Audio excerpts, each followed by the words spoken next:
I was quite amused listening to Allergy because I've only just been to, not just, I mean, last month I went to the World Laureate Association meeting in Shanghai, where many scientists talked about AI. It's the first time I think that I hear so many scientists trying to predict the future with AI. What will happen in the future? I thought scientists were supposed to analyze the present and understand what's going on, not not tell us what's coming in the future. But it's astonishing though how many scientists involved in AI sounded exactly like Alan in that meeting. I think um, I think you should take your lesson from economists. Whenever economists try to predict the future, they make a complete mess. Even one of the greatest of all time, John Maynard Keynes, made a complete mess about predicting the future and what will happen to technology, to jobs. So I'm not going to predict the future. I'm going to tell you what's going on now and what we can say about what's going on with AI in labor markets now, and it's based on hard data that we got from Britain, admittedly, which is where I live and where we can access some big data sets. And and the questions I'm going to ask are how are workers in industrial countries and Hi, especially Chris. yes. Hi, Chris. Can you enlarge your PPT? I Yeah, think it I will do actually when I would I want you got it. to read. Okay, sorry. Not yet. What I'm going to do is that a little bit unusual, not like Alan or like other talks I've seen, which is that I will um, I will first give you a fairly long introduction with about half the speech, and then I have some tables to show you in this here. I mean, I can enlarge it now and keep it there. Actually, it makes no difference. Here, what you see here are the questions that I'm going to ask, but I don't have slides in the beginning because mainly to move fast through time because I wanted to make some points in the 20 minutes that I was allocated. Um, okay, so my questions are, how are workers in industrial countries affected by AI so far? And what's their impact on productivity and growth?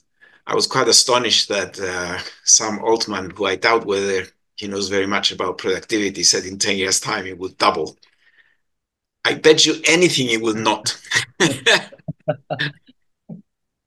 I'm, I'm prepared to put up any stake that he would like. and and finally, what I say, can we improve the current situation? And if so, how can we do it?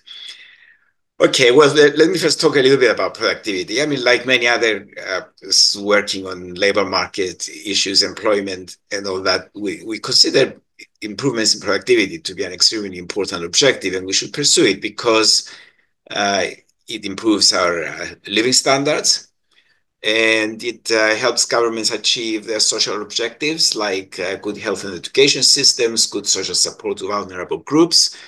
But I also think we should be paying as much attention to the well-being of workers and to life satisfaction from the economy.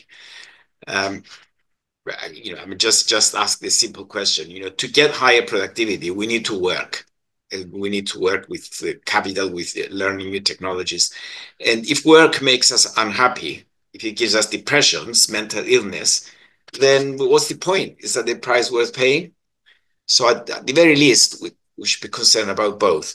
Now, let me then ask, what is well-being when I say well-being? And you see the word well-being mentioned more and more in English language texts. In fact, it's almost a steep curve. If you look at Google, how many times uh, is the word well-being being searched and is in documents that people download. Now, well-being is at work, let's be more specific, is simply the way that the worker feels about work. Are they happy doing whatever activity they're doing at work? Are they stressed? Are they relaxed? Sometimes people use objective measures like medically diagnosed stress, mental illness, or absenteeism from work to show whether workers are happy with what they're doing. But I think subjective measures, such as responses to questionnaires, are more encompassing and empirical studies are using them and they're showing that you can get good results. You cannot list every possible thing that might make people happy or unhappy. Just ask them if they're happy or unhappy. Now, that's the way I like to think about well-being. subjective responses. Now, changes in technology will necessitate the transition of workers from one set of tasks, one role within their company to another. They might also necessitate a job change, the closure of companies, the formation of new startups. But what we've learned in the labor market is that role turnover is more common than job turnover, despite all the attention that economists have paid in understanding how many jobs the new technology will eliminate. I think that's the wrong focus. Now, whatever the type of transition, though, that workers will have to go through, it's taking place all the time in labor markets. This goes back to the work of Davis and Haltiwanger, like how much turnover there is in labor markets, how many different things workers have to do all the time. So why are we so concerned now about the technology, and we weren't so concerned before? I think here actually maybe there is some justification in the sense that the disruption that we're experiencing now is much bigger. We don't understand very well what's going on. And therefore, we need to learn a lot more things. Workers need to learn a lot more things to be able to manage the current transitions. Now, companies can do certain things to achieve these transitions, to achieve more smooth transitions and adapt to the new technologies without making life for their workers completely miserable. Making sure that the workers enjoy a good working environment is important. Providing good training possibilities to learn these new technologies, ensure that the transitions are smooth and benefit the company as much as their workers. Now, as you know, many people, beginning with the World Economic Forum, I think, are calling the current situation, the current industrial revolution, if you like, the fourth industrial revolution. And currently, there is no doubt that the fourth industrial revolution is driven by artificial intelligence. 20, 30 years ago, it was driven by robotics, but now it's definitely AI. AI can have many more applications than previous automation technologies like robots, because it's capable, according to the Stanford report, for example, of influencing work at all levels, except for the very top managerial level, where complex decisions need to be made. And if we believe the scientists, including the one we just listened to, that's coming too. We don't know precisely how much is being used currently, despite that capability that it has, because it's embodied in software that is not directly observed, unlike robots, who are self-propelled independent units, and they can be counted. Now, there is certainly a lot of hype about AI. Workers seem to live in fear of losing their jobs, and about 80% of employers say that they're using it.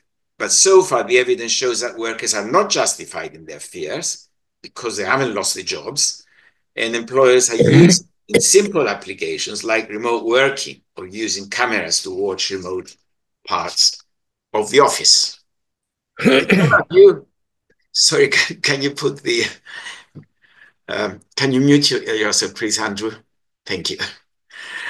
The general view, however, is that the use of AI, although it's still very limited, it's coming.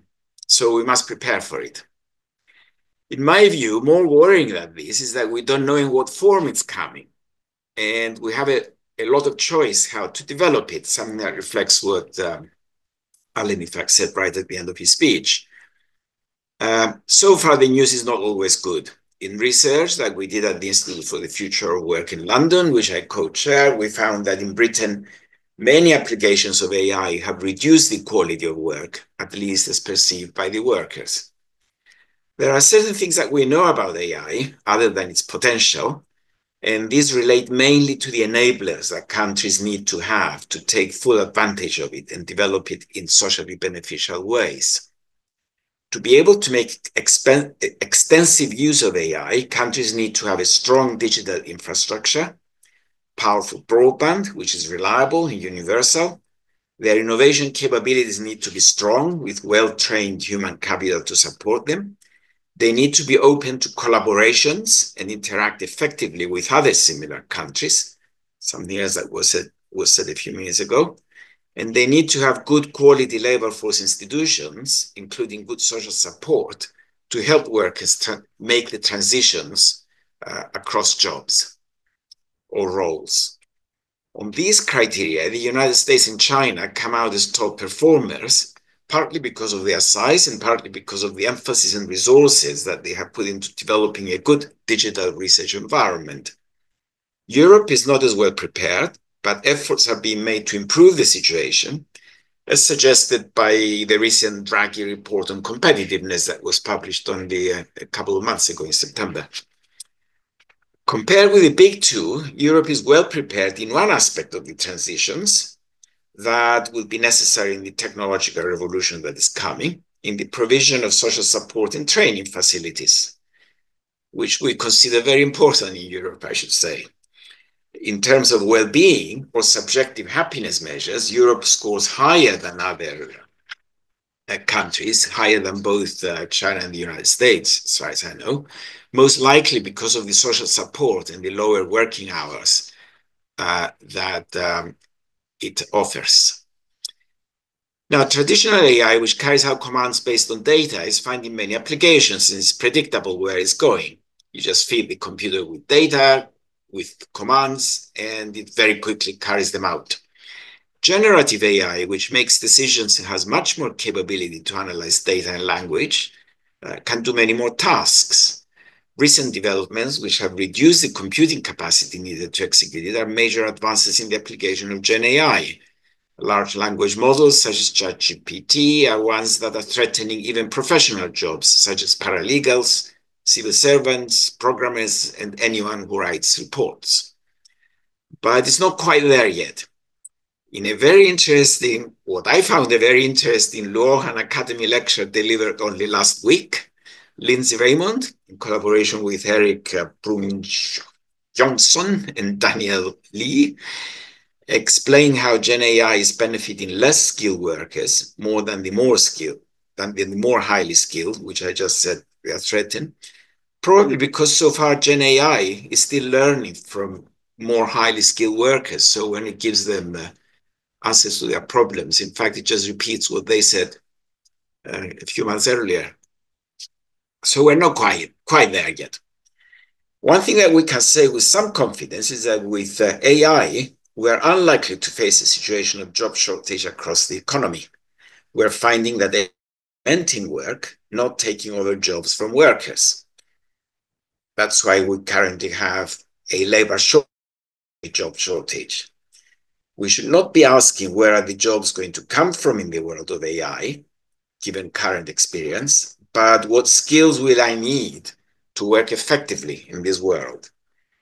It's easy to guess the general type of skills that will be in demand in the age of AI. Everyone will need to understand the basics of AI, as when computers were first introduced, when everyone needed to understand the basics of computing, like messaging, file storage, etc. But for deeper specialization, skills will diverge, I think, into two general kinds. On the one hand, there will be the new technology skills for those that will be developing and applying the new technologies. And on the other hand, there will be what you might call the soft skills, which I don't like at all the term, but that's the one that is understood and widely used, for the larger number of workers that will work on the provision of people-to-people services, possibly assisted by the new technologies.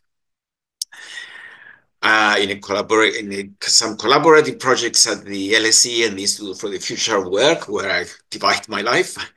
We got all online job ads from Britain, about 2.5 million.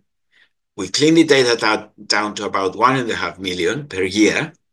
Firms advertise jobs with about 3,700 separate skills on the Lightcast or the Burning Glass definition of skill. And we analyzed in detail the skills required in 2016. And again, the skills that companies required in 2022. What we find is what you see here, that the list of the skills that companies want most are what you might call old-fashioned type of skills, good communication ability, good management, good client services. And these are the skills that dominated in both years, in the early year and the later, 6 years in between them. The but despite that, although that's what we find the dominant things, there are new skills related to digital technologies emerging, and you can see them coming up. Um, Now, recall that Britain during this period, as I said a minute ago, like most other advanced countries, in fact, I think with the only exception of Italy, if I'm correct, it suffered from labor shortages. It's for the first time that since job vacancy records began, advertised job vacancies far exceeded job seekers. So although firms were looking for workers qualified to analyze data and do some technical tasks, most employers were looking for workers who were able to communicate clearly with both colleagues and customers, be confident in dealing with both, and support a good customer base. In other words, workers who were effective in person-to-person interaction. We're seeing that because our economies, Britain, United States, Western Europe, they're service economies. So what businesses really want to succeed is good person-to-person service. IT skills are coming up because they realize that these technologies are going to help them. But what we find is that although the skills that you see here on this table in front of you, they've been they're in demand by something like 80% of job adverts mention them and say it's important that people have these skills. Then 40% of them also say that they would like to have IT skills. And when you look at the new skills that are emerging since 2016, that we find them in 2022, but not in 2016, and also some skills that were present in 2016, but not anymore, they're practically all of them related to IT. You can see it here. In 2016, companies were happy to get people who knew Microsoft Office, um, who were using HTML5, Microsoft Windows, and so far. Obviously, these no longer appear because everyone is supposed to know them. You learn them at school. What companies want now is to, at least in Britain, is to be able to manage Amazon web servers. That's number one, by the way, IT skill, which I had no idea until I saw it there that the Amazon cloud and so it was so popular with business over here. But then you also see, no, and another area is very interesting is cybersecurity, because there are so many cyber attacks at companies that practically all large companies now want to have a cybersecurity officer working with AI, as you can see. But despite all that, there is still demand for skills that are related more to the type of persons that they employ and to people and people's skills, like client onboarding, for example, comes under IT, but it's really learning about your clients. And there's another that comes, and talent acquisition is under HR. But again, what talent are they looking for? It might be related to IT, but it might also be related to assertiveness and person-to-person communication. So the biggest changes then that we see, both of new skills emerging and old ones disappearing, are in IT, with some sprinkling of kind of skills that are related to the person-to-person communication. Here I put the top 10 skills. I think if you go a little bit further down, then you're going to find health services mainly, and engineering, which applies to science, health services, because we have aging populations, and remember, we just come out of the pandemic at this time, so there was a lot more concern about health. Now, with changing skill needs now, firms need to spend resources on training, as every labor economist will tell you. Government also has a role to play here, subsidizing training, especially for smaller firms that cannot afford to do their own. Changes are also required in secondary education, in my view, as the older methods of teaching are not well suited in the new world of fast changing technologies, but that's an entirely new topic altogether. Now, question here, should one train in STEM, science, technology, engineering, mathematics? Well, the answer to this question might be obvious, but there are some subtleties involved. I would say yes, you have to learn some basic STEM. up to some basic knowledge, though. But don't be misled that that's where the future of human work is going to be, because you hear so much about AI. Many STEM-related tasks can be done by AI, and as the use of AI is expanding, fewer STEM trade professionals will be needed. AI is not good at offering person-to-person services in non-technical sectors of the economy, and I doubt whether it will be in the near future. And that's where human labor will always be wanted, especially in our aging societies. AI machines might be good at diagnosing health problems and even performing operations, but their capabilities do not even get close to humans in providing care and support for older people. And at the current fertility rates we have, our societies will be dominated by older people. The challenge for these person-to-person service jobs is how to make them attractive for large numbers of workers, especially new entrants to the labor market. These sectors are predominantly labor-intensive and low productivity growth sectors, so they need to be supported by the rest of the economy. The problem is aggravated by the fact that in countries like Britain and other European countries, the public sector plays a big role as employer. The problem is especially acute in national health services, which are facing increased pressures because of aging populations. So what's going to be the king, if you like, in the near future when it comes to this is what's known as Boehmer's cost disease. You know, that you have services that will be demanded more and more. There's no productivity growth, so prices will have to go up. Otherwise, they will not be provided. Now, I have focused on the impact of AI on jobs and the changes that it's bringing to labor markets. What about productivity growth?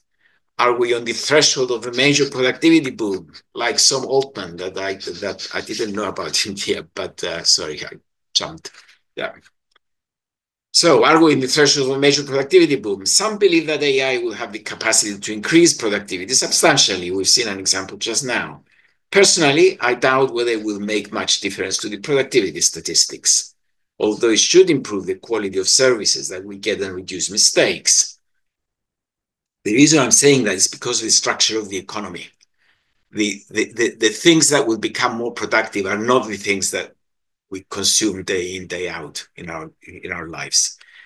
And this view that I've expressed is very much like the impact that computers and software such as Microsoft Office had in the early days of digitalization.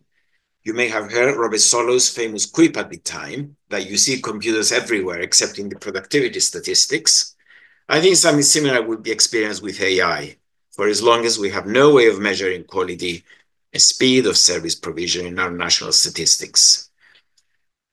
We're going to see AI everywhere, in companies, in when we read the press and all that, but look at productivity statistics and it won't be there. And the reason is that we don't know how to measure it in productivity statistics. We have not yet found ways of measuring well-being in our GDP statistics, although AI might be contributing substantially to our well-being if we're careful enough. Now, it's clear from the discussion so far that I had that both workers and their employers are facing big challenges. There are a lot of uncertainties about the future and about the best approaches to work. Now I ask, how are workers coping in this world? Surveys of workers' attitudes to work have proliferated recently as part of life happiness surveys. They find that losing your job is one of the life events that gives most unhappiness, along with illness or death in the family and divorce. But being at work is one of the activities that gives most stress and dissatisfaction, especially some things associated with work, like commuting or seeing your boss. Only being sick in bed scores consistently below being at work. So there seems to be a contradiction. People hate losing their jobs, but they hate doing their jobs as well. Something is wrong there. Now, we might ask, isn't that what the economists should expect? No one should feel happier working than pursuing leisure activities off work. Otherwise, there would be no reason to pay people. In 101 labor economics is the work-leisure trade-off and what income will balance them out. But there is room for improvement, in my view. When workers are asked about what would make them feel better at work, they mention better communication with managers, more transparency in the company's activities and plans for the future, better social relations at work, more time flexibility, and more autonomy in choosing their role in the organization. More money comes low in the list. There are also variations across workers. For example, professional people feel better at work than non-professionals, and yet they get paid more. Recent automation technologies seem to be making things worse. Studies of connections between the risk of automation, measured, for example, as in Frey Osborne, and subjective well-being, they find negative correlations. Workers in jobs that run a higher risk of automation express less job satisfaction than those in safer jobs. Clearly, worker well-being could be improved without violating what economists call the work-leisure trade-off. In other work that we did at the Institute, based on interviews with workers, we found that some technologies improve well-being at work, others make it worse. For example, the use of laptops, tablets, smartphones, and real-time messaging tools when provided by the employer are associated with an improved quality of life for workers.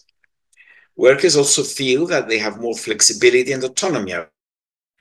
But technologies associated with AI, like surveillance or automation, increase anxieties, partly because of fear of job loss, but also because some good features of traditional types of work, such as enjoying uninterrupted free time away from the office, might be lost.